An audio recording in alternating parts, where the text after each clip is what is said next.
L'esterno del centro studi di Bassano, dove ogni giorno arrivano più di 6.000 studenti e tutti gli insegnanti, è stato teatro di un'ennesima rissa ripetuta ancora nei giorni scorsi, con alcuni giovani che si picchiavano, come hanno documentato alcuni video, e molte decine che invece facevano da spettatori.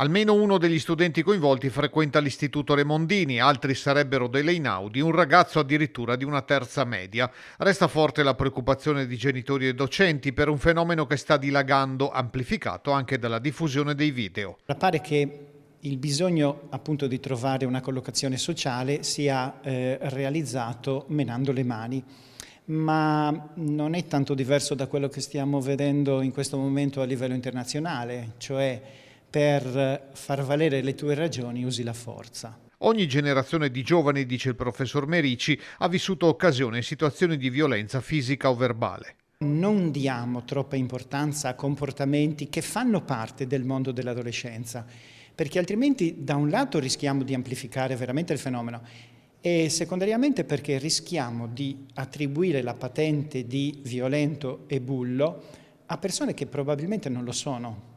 È importante giudicare il comportamento, l'azione, ma non chi la mette in atto. Nella zona del centro studi sono stati intensificati i controlli e i passaggi delle forze dell'ordine. L'obiettivo è arginare un fenomeno che assomiglia sempre più alle fatiche internazionali della diplomazia. Noi che lavoriamo a scuola siamo convinti che le situazioni si sbrogliano utilizzando la parola.